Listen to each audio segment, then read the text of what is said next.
Well, I played clarinet and saxophone and recorder, and I started on the recorder when I was 6 at school in Warwickshire, and then I got a clarinet when I was 10, and my parents sent me for lessons to John Fust, principal clarinet with the City of Birmingham Symphony Orchestra. They also took me to concerts every week from the age of 6, so I had a very fortunate upbringing in that sense. Heard all this wonderful music, fell in love with the clarinet, had a sort of boy crush on John Fust, and then ended up getting lessons from him.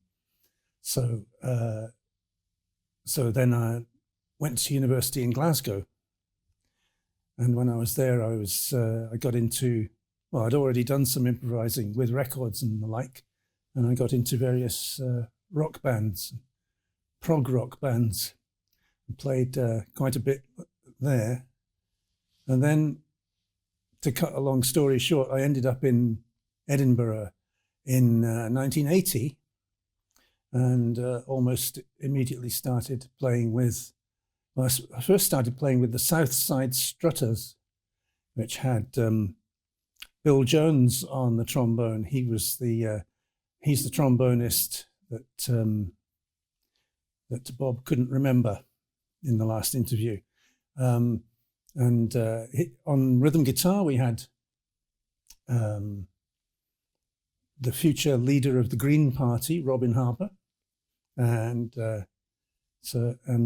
various other luminaries of that time. And that was the first time I'd been in a proper jazz band, except on one occasion when I was living in Argyll a few years previously.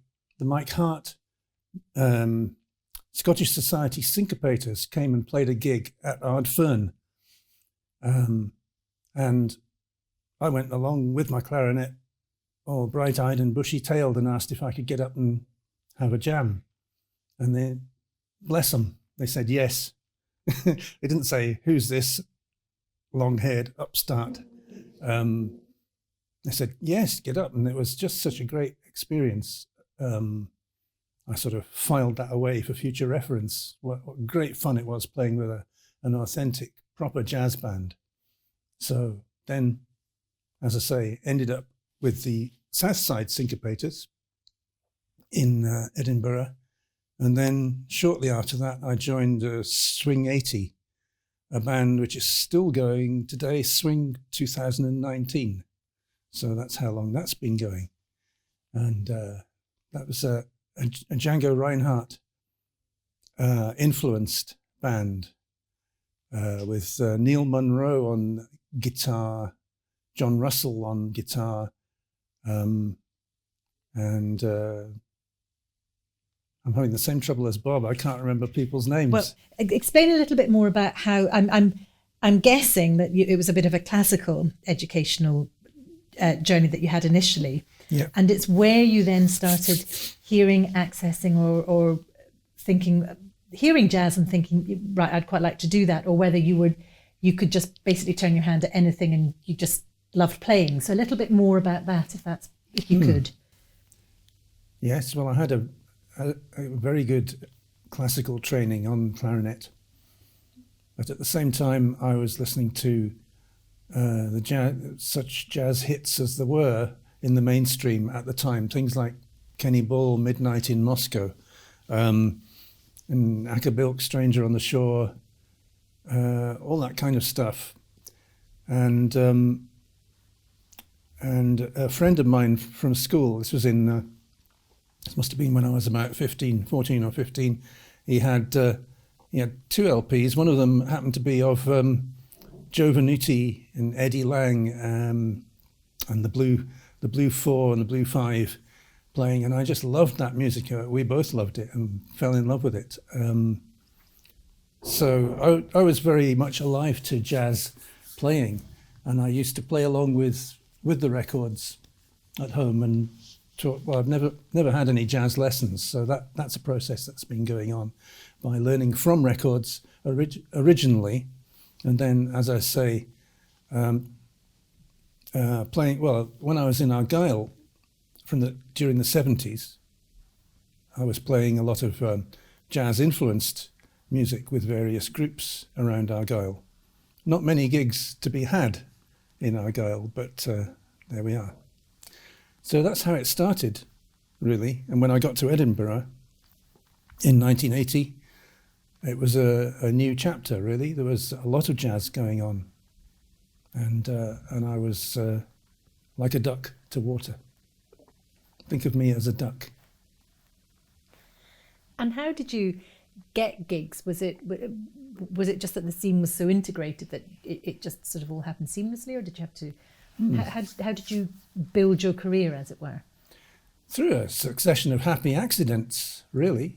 I got involved with the Southside Strutters because I'd come across the piano player who was a teacher at Forester High School, where I was teaching, doing peripatetic wind instrument tuition. And she got me into that band, and there I met Dave Strutt, who was the trumpet player with that band, and he was forming Swing 80 at the time, so I got in there on the ground floor. And that was brilliant, because I was with that band for, 33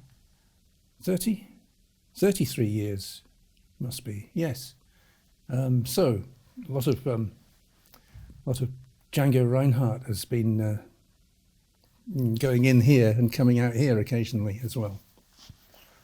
And have you always effectively had a day job to supplement the jazz, or have you ever been able to sort of kind of have a I suppose a professional career?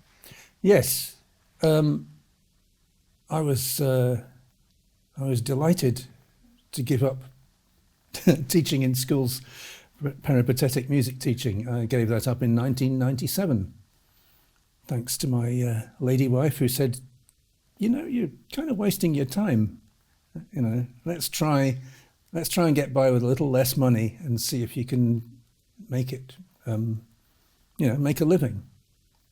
No, I wasn't looking for the heights of fame, but making a living was what we were aiming for, she and I.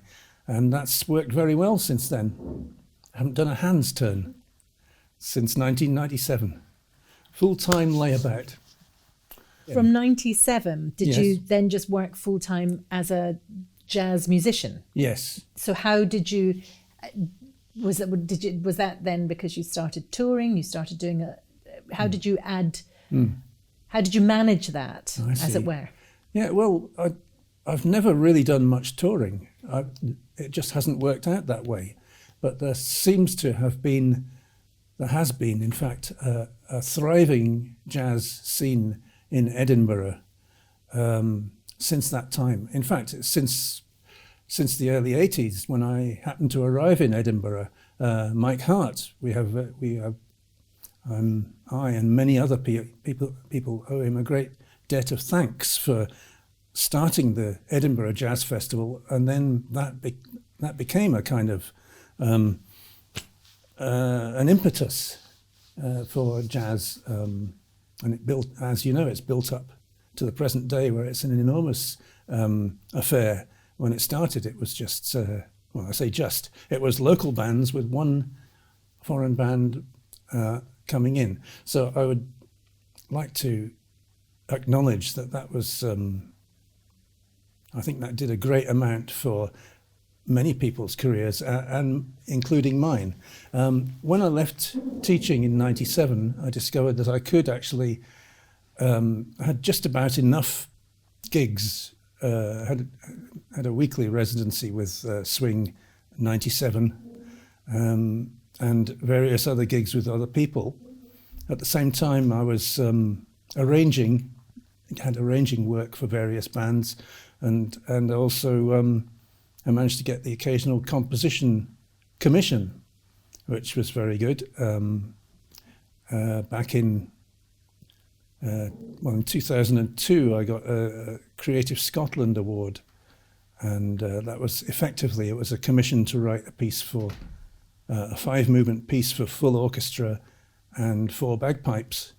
That took me a few years to complete, and it's never actually been performed in its entirety yet. But that, I suppose, what I'm saying is I was getting a name. I was getting a name, and I was finding it easier to get gigs, and finding it easier to get commissions and arranging work as well. Consequently. And do you think that there's the same opportunities for young jazz players coming in at the moment? Is Edinburgh still as robust, and is there still that sort of ability to take on and rise up? I'm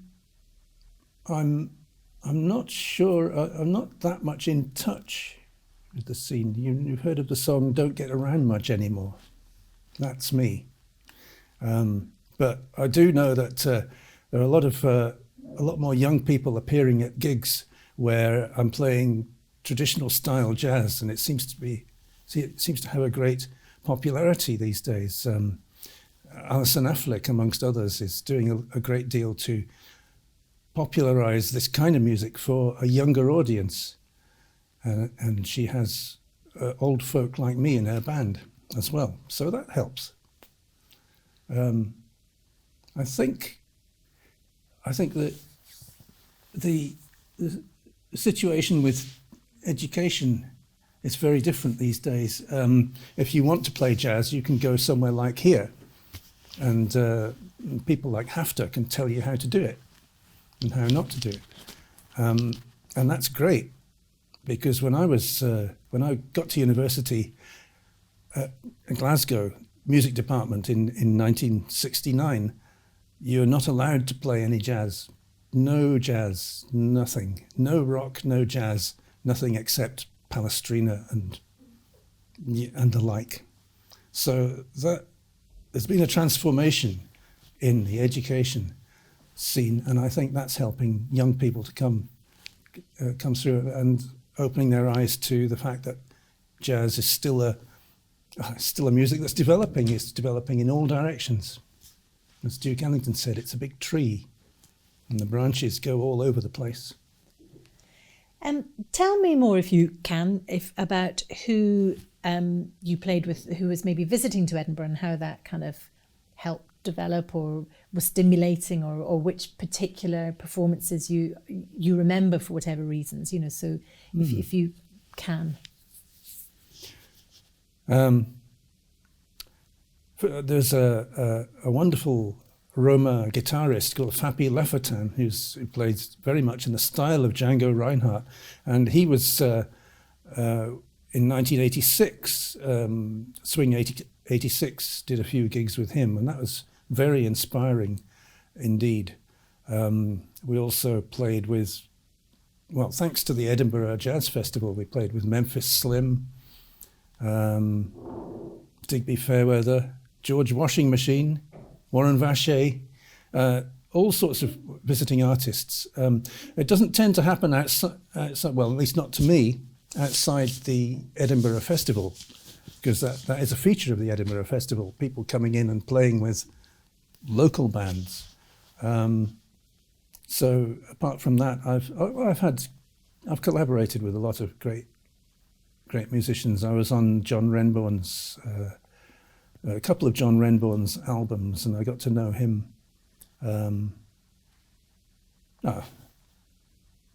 Various people. My memory fails me, as often happens.